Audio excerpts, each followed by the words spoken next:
This is calling on fellow citizens and humanity.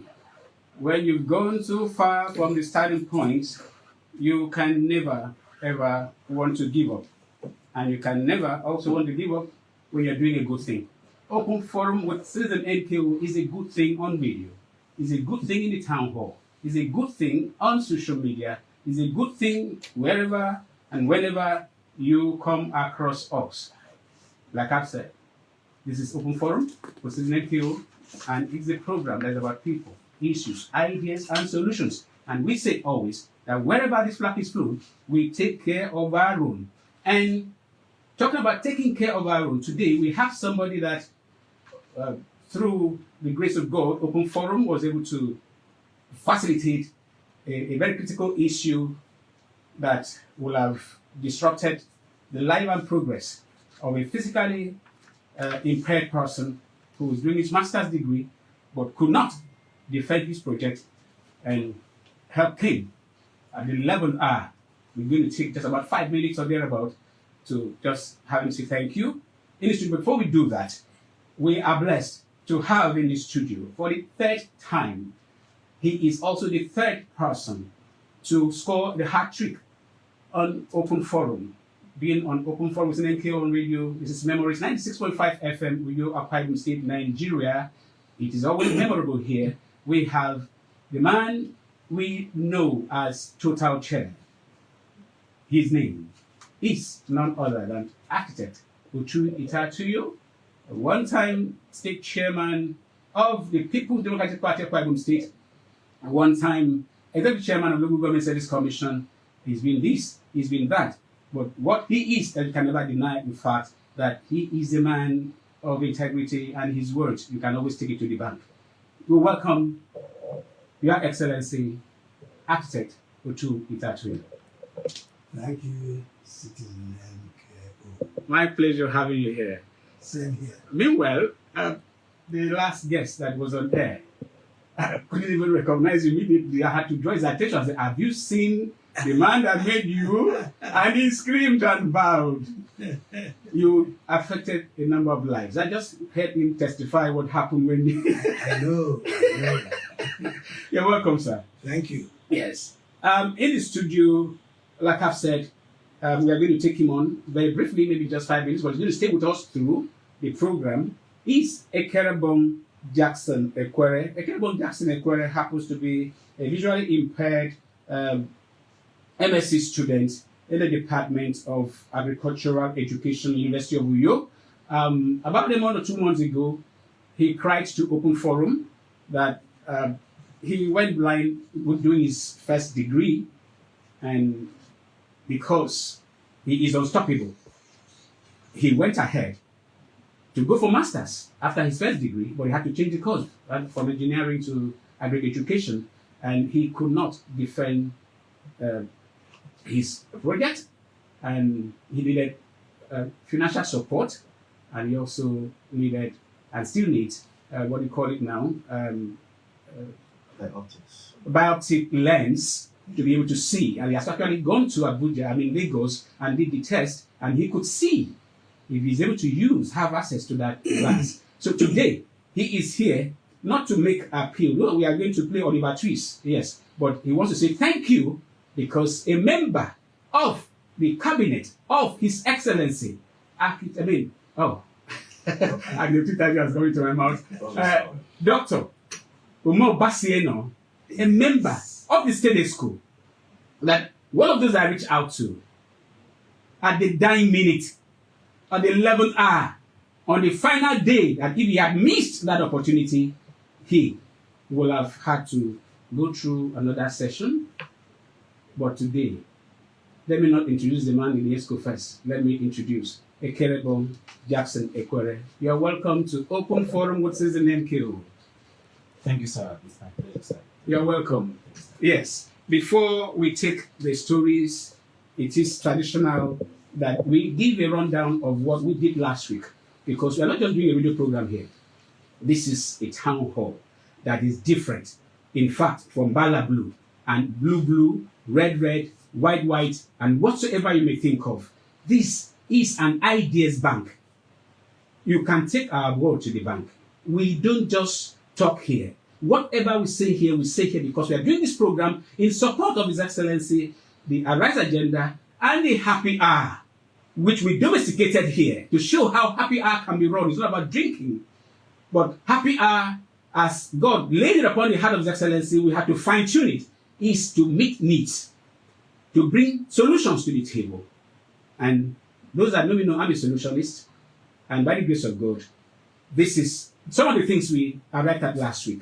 One, we agreed or resolved that the appointment of former commissioners and politically exposed persons as delivery advisors by Governor Moino of Akwa Ibom State is contrary to his original concept, where he said, quoting him when he introduced that concept, I'm quoting His Excellency Dr. Umar Basieno. He said, we must, as a state, begin to have people that don't get involved in politics, but their jobs will be to sit down and ensure that everything we have said is being followed up. I was talking about delivery advisors, but as our tutor chair said that the quoting, I've forgotten the man that you quoted just now. He said, we are entitled to change their mind. Okay, that was Yowele himself. Oh, yeah. Dr. Nandazikwe. That's correct. When he changed from what he had said earlier, he said, you are entitled to change your mind. Yeah, it's constitutional. Yeah, exactly. But we must change our minds for the best, not because we must compromise to make some persons fit in. And so we want to encourage His Excellency that that matter should be revisited. And how will he revisit it? This happens to have been our resolution. That it is strongly recommended that the chief delivery advisor to the governor should head a dedicated center, directorate, or department of government efficiency to be assisted by professionals who are non-partisan, like the governor had intended, in different fields as may be required, but certainly not some former political office holders, some of whom had failed, in fact, woefully, in their previous positions. It's not enough that because some persons cannot do that being in public office, they have to be recycled. It is our responsibility to assist the governor to get the best result, because at the end of his administration is going to be the Omoino administration. It will never be anybody else's administration, no matter how powerful, no matter how indispensable that person was. And then not the last, not even the least, happened to have been the issue of Natasha. We had said that a state of emergency should be declared to be able to solve the Natasha Akpabio feud. And our guest, the total chair, has said he prefers a judicial decision to settle that matter, because some of the things that are done, including how Natasha goes about pursuing justice, what is supposed to be justice for her, and considering the office of the Senate President, that a judicial decision will be ideal.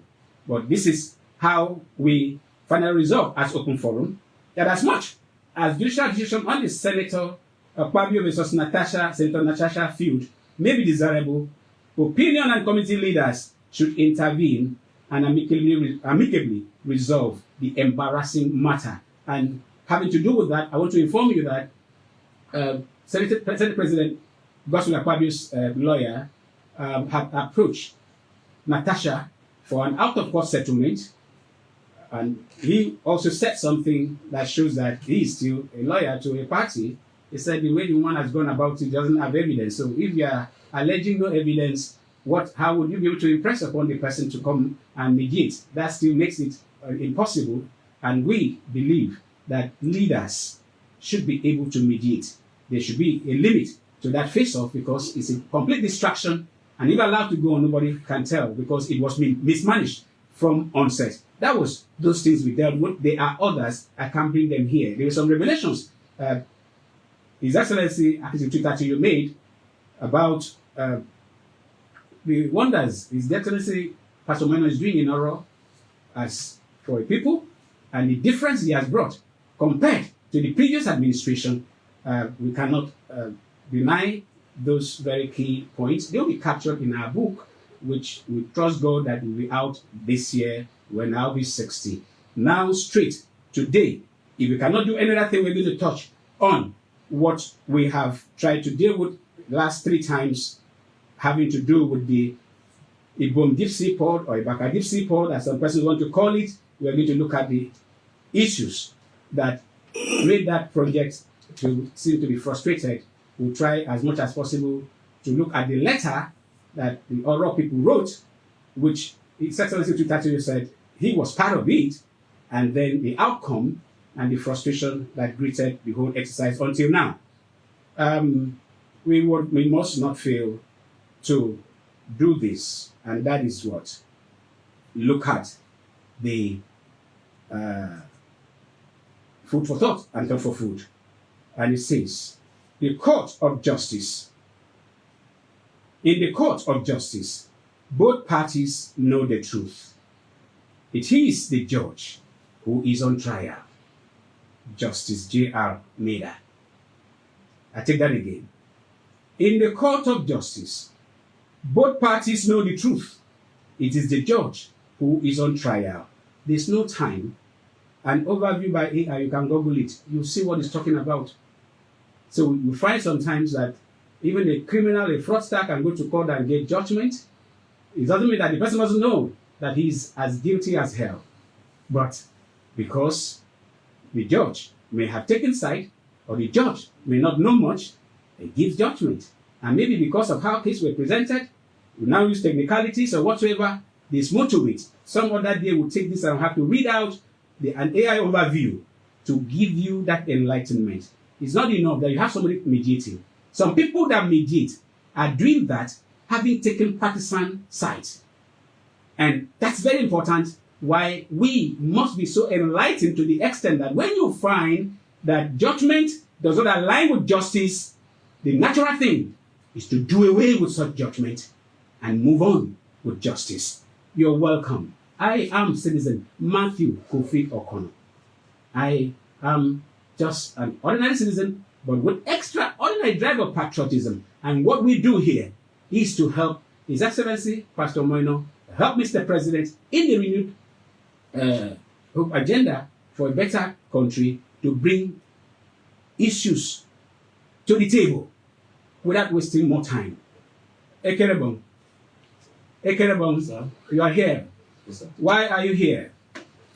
To say thank you? Yes. Or to make appeal for what almost made you to cry, you were sleepless? Why are you here? Thank you, sir. Yeah. First of all, I must appreciate God for life, appreciate God for good health, appreciate God for the privilege to be in the university, because many out there with even no sense of disability, they could not go this far. And I also thank God also for the grace He has given to me to forge ahead to pursue my academic vision. Yes. And also, at the verge that I was very nervous, I was worried, I was anxious. How will I achieve this without financial strength, without financial support? So I want to appreciate the Honorable Commissioner for Works and Fire Service for his urgent intervention, even at the time, they call it 11-hour intervention. He just dropped the name because we are just here. We need to just give about 5 to 6 minutes to say thank you. Like I said, he was there about a month or two ago. It's 2 months ago. 2 months ago. Yes. And we made effort to raise funds for him. We did about 600,000 naira to tidy up things and then to get his masters. And I made efforts. I won't tell you what I passed through. And one funny experience I had, somebody maybe tried to even do impersonation. But to the glory of God, Professor James Ibanga, on the 11th of April, the last opportunity that Ekwere had to defend his project, I did not wait for day to break. I reached out to him. That was about the second or third time, almost about 6 a.m. And guess what? The man responded. The next thing I saw in my phone was his account is not receiving money. I told him, Your Excellency, please. I told him, Prof, just a moment. I reached out to Ekwere again. You have another account number? You can't pass the money to my account because it's so urgent. to the account of Open Forum, that is. The account number was sent and forwarded, and the man forwarded money that was sufficient for Ekwere to meet that need. And the authorities of the University of Uyo were so understanding. He was late. By the time he could finish, he could not do the defense, and you were rescheduled for the following Monday. Ekwere, you scheduled for Monday. That was on Monday. That was on Monday. 14. And were you successful? Do that in 30 seconds. Okay, so I did my defense successfully. Can I go on? Just very briefly. The title of my topic, I work on the quality of palm oil. The title was The Effect of Time Regimes in Processing of Palm Fruits on the Quality of Palm Oil Produced in Ikola government area, Akwa Ibom State. Okay. The parameters I use in... Okay, let's not go to those details, because someday we will come back here, we'll talk about that, because Ministry of Agriculture and the Committee on Food, Academic and other commissions established by the governor is interested in your work. But today, we are playing Oliver Twist, and nobody should blame us for that. And we must not forget, the first time you were here, a fellow blind person you never knew heard us on radio, because I gave out your phone number. He reached out to you, and he gave you a reading glass. Yes. You will speak on that, but he's unable to use that reading glass effectively because of it's a bit cumbersome for him. You are going to thank him. I hope you remember his name. Yes, Mr. Good. You mentioned his name. Mr. And Onodion. Mr. Nodium. Yes. We want to thank you. I also want to have Mr. Nodium, if you are listening to us, I'm sure you're a fan of Open Forum. We want to have you here on air. How a blind person could reach out to a fellow blind person he never knew and give out his brand new reading, what do you call that particular Gadget, digital reading gadget. Yes. I want to say, God bless you. I want to meet you personally. But for today, we want to appeal to His Excellency that Ekerebong needs a job. Ekerebong is zeal. We can never allow him to rot away. Ekerebong needs a reading gadget called Bioptic Lens. And that the list of it is $2,000. Yes. Yes. Please make your request in 1 minute and let us move to the issue of the day. Thank you, sir, once again. The greatest desire of my heart is to have a good vision. I have done several evaluations from one clinic to the other, and the only lens that was good for me is called Bioptics, which the list is $2,000 US, which if you change it to Naira, you could also know what it's amount to. Yes. So I appeal to the state governments, to the governor, and other persons who could have the capacity to donate such amount of money to do so. I'll be glad, and God will always bless you even the more. In Jesus' name. Amen. Thank you so very much.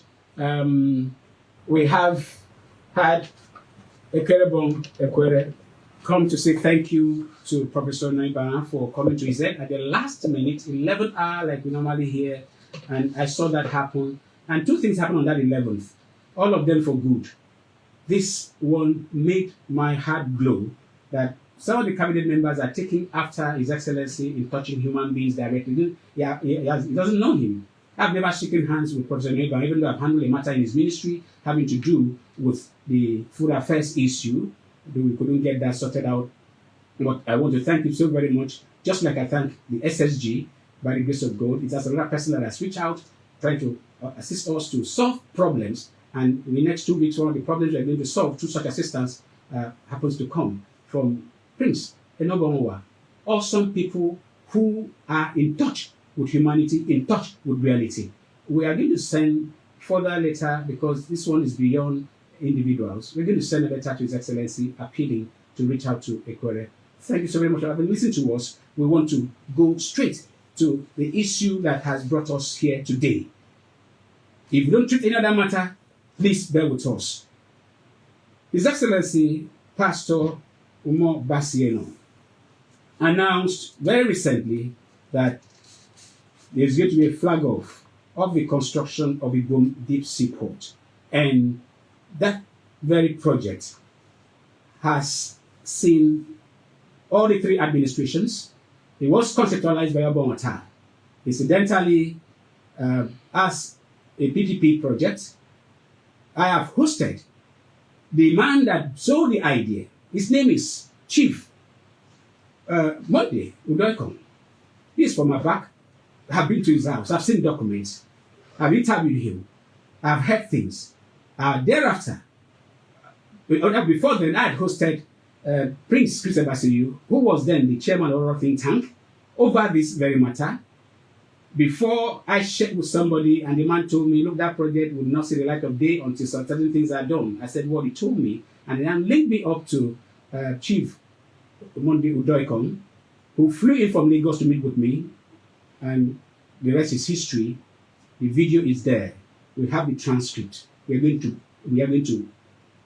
make it available to the world for posterity over time. And thereafter, I met with the chairman of the President General of Oro Union. We had a meeting that was facilitated by a friend, Joseph Atayan, who I've been meeting with over this matter and other matters. So I met with Chief Bishop Itamante, and we talked, and we did a letter to His Excellency. I met with the then Commissioner for Ibom Deep Sea Port, told him about the move, that we've been given the authority to see if we can mediate over this matter. And that was because His Excellency had told the world that if he fails to actualize the Ibom Deep Sea Port, that Oro people should be held responsible. And that matter made us to see what we can do to have it resolved. And so I don't know if I can just have the audio immediately to play, because when we talk, we are speaking from position of knowledge and with facts, where that nobody can say, what is he talking about? Where did he get that from? And we also have the letter that was written, which was said to have been what drove away the core investors. We want to say, just so we can lay hands on that very tape now. It is important, and we have His Excellency Tutatiyu, who is going to deal with this very matter. I think we are here. Let us listen to His Excellency. Please, video.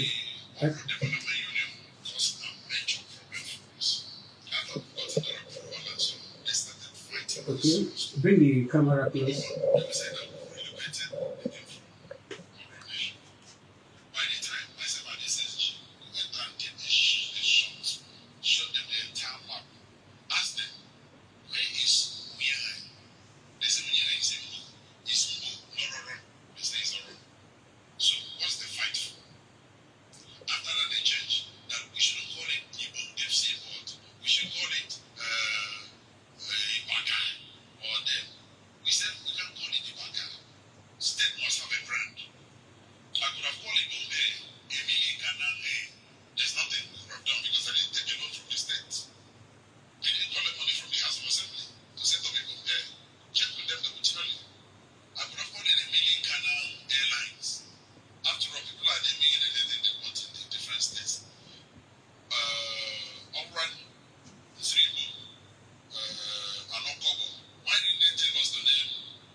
That is one. You must listen to two. Let's get the second one. I'm afraid to say this. This is pretty much shame. I want to name to all our Bible-minds in Nigeria and the diaspora. I'm going to name them and go to your mentor. But I'm friend, and you need to deep sea for friend. Then Bureau, let's say, Bureau. This is Jimmy Drive for the Fuso. Now, we're going to, but my mind goes down now. Instead of that, that's why I'm going to plan every way, go in, and I say, Mama, because of the right people, you can't see so, you're body support. You know, my given, investors is something. Give investors, give them. Indian investors, every time you give approval federal government, I think I get papers everywhere. Even when we petition every one of the investors in the MSU, when they tell me my idea about when they want we invest okay, borrow some idea, maybe investors in here.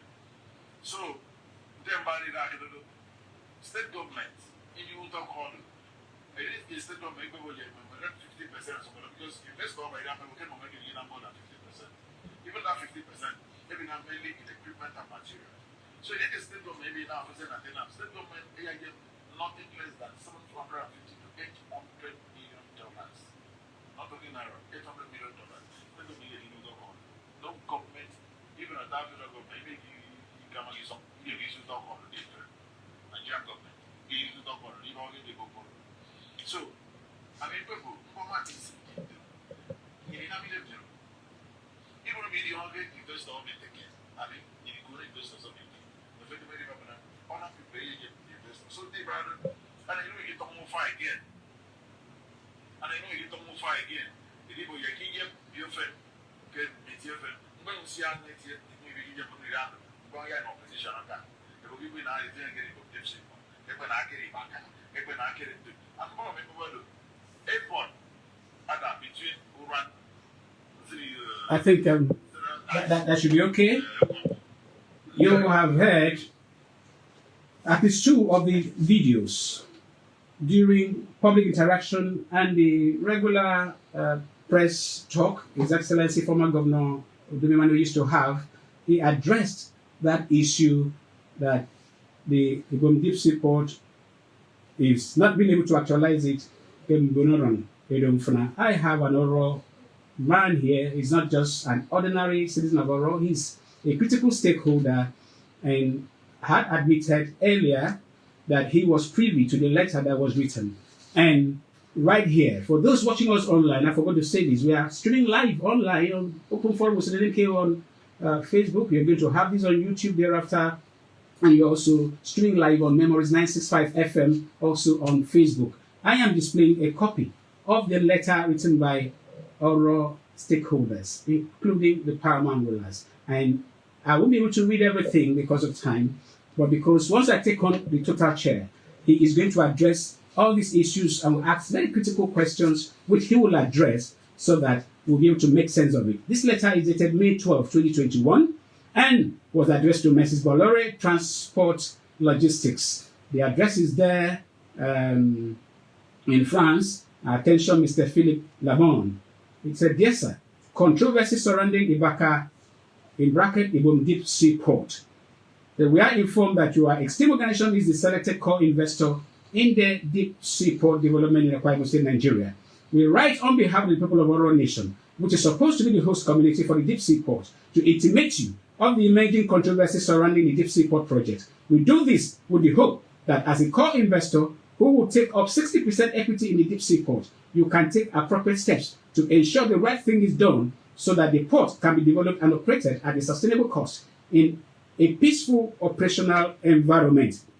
I want to jump some of the paragraphs and go to, I think that's the fourth paragraph or fifth paragraph. It says, Ibaka Deep Sea Port, conceptualized since 2003 to take advantage of National Harbour at Ibaka, was the first deep sea port to be embarked upon by the federal government of Nigeria. The port was to be developed under a public-private partnership, PPP model, between the federal government of Nigeria and the Akwa Ibom State government and a private investor with equity holding in the ratio of 20-20-60 respectively. In 2012, the federal government of Nigeria, through a ministerial steering committee, set up a project delivery team, PDT, for the project. The PDT, working with consultants, carried out comprehensive due diligence studies, including the preferred site selection for the deep sea port. A site tagged Oposo near Ibaka and close to Tom Shot Islands was selected as a preferred location for the Ibaka deep sea port. Incidentally, independent studies conducted by Wally Parsons and Delta Afrique in 2009 also selected the same site as the preferred location for the deep sea port. All the financial modeling, which put the total capital expenditure, capex, for the three phases of the deep sea port at a conservative value of about $2 billion, was based on this preferred location. and the approved environmental and social impact assessment (ESIA) for Ibom Industrial City, within which the deep sea port is located, was based on the seaport in this same preferred location.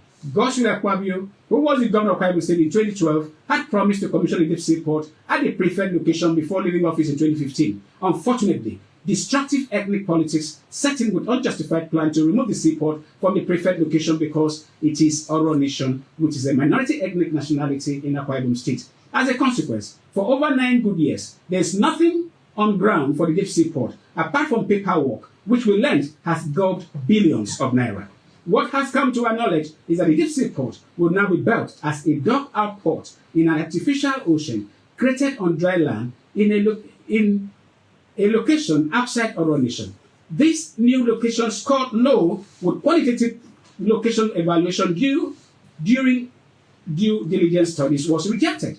We are also informed that the federal government of Nigeria has relinquished its equity in the deep sea port project, and in addition has refused to guarantee any loan obtained for the project. This may not be unconnected with the relocation of the deep sea port from the preferred location and the choice of a dock-out port. The Oro Nation, who were supposed to be the cheerful host community for the deep sea port, are devastated and embarrassed. I'm going to jump.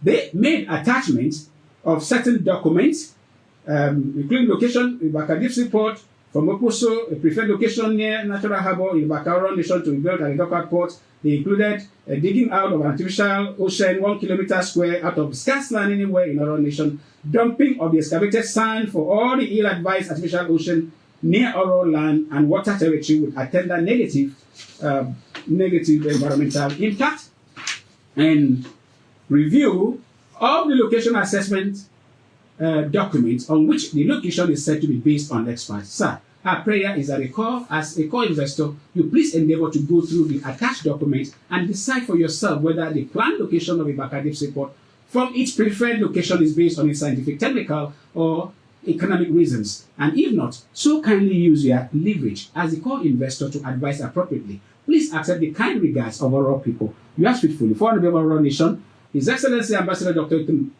Udo Uye, former ambassador to Greece, Chairman Oro Steering Committee, Engineer Mpubre Okunpubre, former branch president, retired MD Niger Dock, Chairman Oro Technical Committee on Ibaka Deep Sea Port on detailed and engineering studies, Prince Chris Abasiyo, former Commissioner for Information, Akwa Ibom State, Chairman Oro Think Tank, His Royal Majesty of Effiong Matthew Onanawo, Etio Yoko, Chairman, Council of Oro Traditional Rulers, Professor E. Omo, Esquire, Legal Advisor, Dr. Abraham Anlak, Secretary General, and finally, His Lordship Bishop Atem Ante, President General, Oro Union, have taken time to read excerpts of the letter, and you just heard the signatories. And now I have somebody, an eminent Akwa Ibomite, not just somebody that can be localized. This man is beyond any tribe or ethnic contraption. His Excellency, I can tell that to you. You mentioned that you were part of this letter. Speak to me, sir. First of all, Ibaka, we heard the governor said, they said they moved the thing from Oro Nation to somewhere else. I've followed up what Engineer Pubre had said. There was a time this project was likely going to Ibano. And it was later returned to Oro Nation, but not at Ibaka. We now hear Unyere. The issue that the preferred site is at Ibaka. Now that the project is not located at Ibana, it's in Unyere. Is Unyere having the same natural depth as Ibaka? Or what is the position of our people? Thank you. Yes, I am conversant with the at least part of the struggle to locate the seaport at its rightful location. The question of whether it is called Ibaka Deep Sea Port or Ibom Deep Sea Port is really immaterial. It is just, what would I call it? a weapon in the hands of distracting enemies. Because it is an international convention. Every port in the world is named After the location. simple. So those who come from wherever they come from and throw spanner into the works of the international thinking must have themselves to blame when things don't go well. I think to add to that, I did a fact check.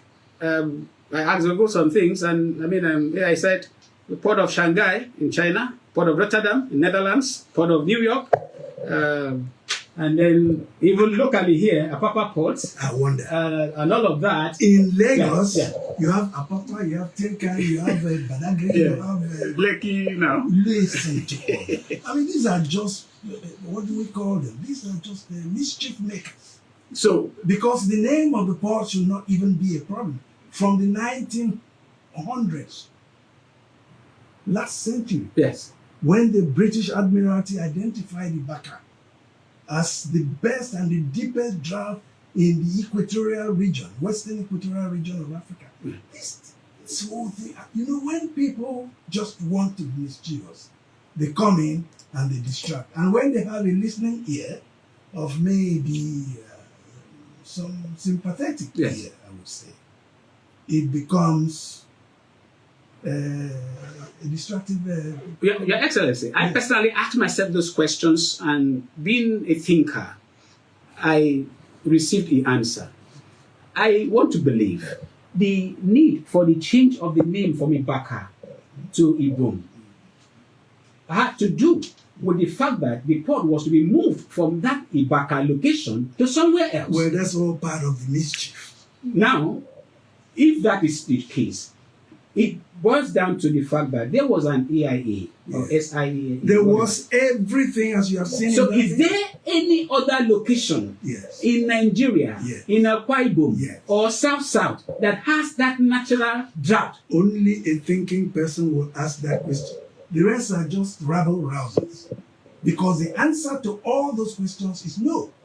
And there are a few things you have read there, Yes. which were listed for because we didn't just go to investors because we want to thwart a port in Akwa Ibom State.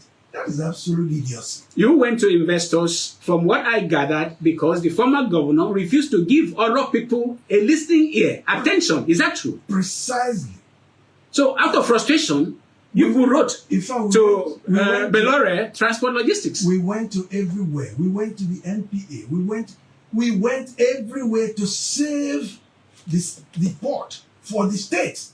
Now, I want to challenge you, Your Excellency. Yes. I am aware the current deputy governor, who was a senator then, was the commissioner for investment. Yes. Talking about, yes, Her Excellency, Senator Okuneyemi. That's correct. The man I interviewed, former chairman of Road Think Tank, Yes. Prince Chris Abasuyo, Yes. was the commissioner for information. That's correct. I am aware that the immediate past SSG, Yes. Dr. Emmanuel Ekuwen, Yes. was a member of that very committee Absolutely. as the ICT component expert. That's correct. So, all these people were in the administration. That's correct. Why did Oro people Yes. have problem having access Yes. to bring their case as the host community? Yes. Why would all these people Yes. who were there then, and they are still there now, even relevant, Yes. why did that happen? I would wish you bring all of them here on the opposite desk.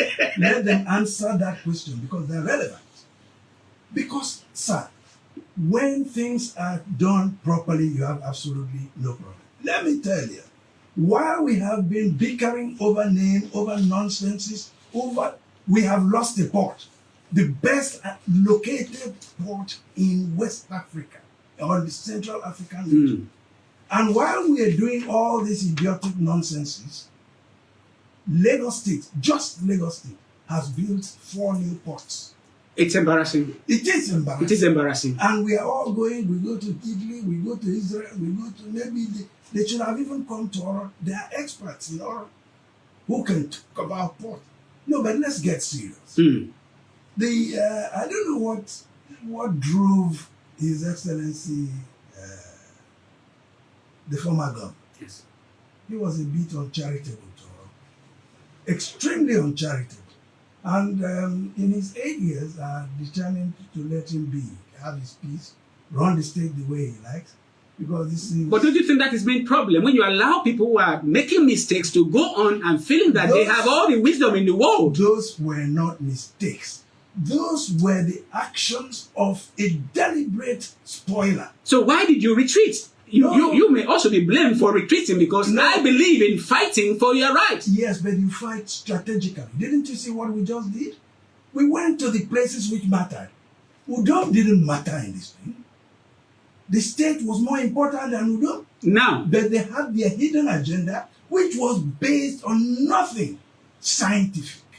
Your Excellency, His Excellency, the man that you have given so much accolades, Yeah. which we, Open Forum, we do not praise anybody. We praise somebody for what he does right. And so we praise Pastor Dr. Moino for doing things differently. That's correct. Yes. Now, are you not scared Yes. that come May, you are going to be invited for a groundbreaking, possibly at Unyale, Yes. where the port that is going to be created is going to be a dug-out port. I can tell you this for nothing.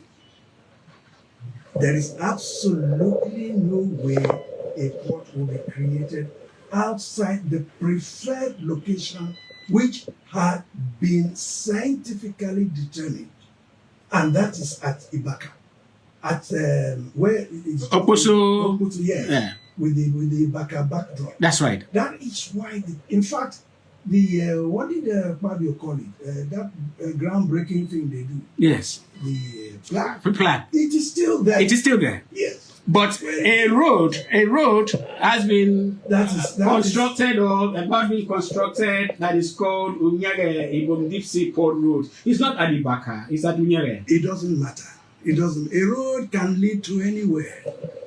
The road is leading to Unyage, and that is called development. And when the port is ready to make its move as a port, the access road, proper economically viable access road to the port will be built. And there is absolutely no reason why a road should not be built. You are on a hot seat. Yes, Have other people, yes, including Engineer Mpubre, who has been very vocal, who was the chairman of the Oro think tank, technical committee on this project. He's an expert. that's correct. Have you people sought audience with the current governor, Pastor Moino? Because from what the chairman of the committee, Yes. Koyo, what's her name now? I'm going to get the name. The chairman of Sorry? yes, Ms. Susoro. Yes. She's the chairman. She has reeled out I know. the line of activities, things to be done, Yes. which includes dredging. Which is very nice. Nice. Except that. Have you, as leaders overall, including the paramount rulers, the paramount ruler signed on behalf of the TRC here, have you sought audience with Pastor Moino, Dr. Moino, yes, Governor Moino, Let me- to say, Your Excellency, Yes. if this project is done here, Yes. we are going to have what we never intended. Look at that later. Yes, That letter was served on Mrs. Usoro's committee. yes. It was served on the government. It was, and is it the what should I call it? Is it the natives who determine for the government where a port should be? Isn't it the scientific parameters which would indeed lead the government to the proper decisions? When you introduce politics, you introduce ethnicity, you introduce all those things that never allow for progress. You are just begging for retrogression. Now, speak to other people now Yes. that come May, Yeah. plans have been put in place for the groundbreaking of construction, whatever it is called, Yes. whether City Gate or whatever we are looking at, Ibom Deep Sea Port construction will start. That means this, a core investor. That Now, what has that core investor met with the host community? well, you will have to ask those who brought the core investment. As far as I can tell, nobody in the formal oral community has been consulted on this deep sea port thing since the mischief makers tried surreptitiously first to move the port to ground. And then to move it, and then they playing games with building roads here and there, which is fine because every road is viable. So I don't quarrel with roads. But here is the thing about the port. Yes. If you do not meet these parameters, nobody will build a port for you. Nobody. There is no, except you just want to take Akwa Ibom money And throw it away. and be chopping. They don't throw it away. Nobody throws money away. Okay, no. It's a loss to us. They People just eat the chop. money. No, if an Akwa Ibom man chops Akwa Ibom money, is that a loss? Government money in government house. That is correct. 1983. That's the things will Talking to theory. What is wrong with it? See, find government money in government house. That is correct. So if Akwa Ibom people chop Akwa Ibom money, haba, what is wrong? The listeners will want to take a bite at this conversation. One thing you've established is that this administration has not interfaced with the host community over this project. I'm not aware of that. You're not aware of that. No. And there's no way you won't be aware of that. I would think so. I'm sufficiently high up in the hierarchy of servants.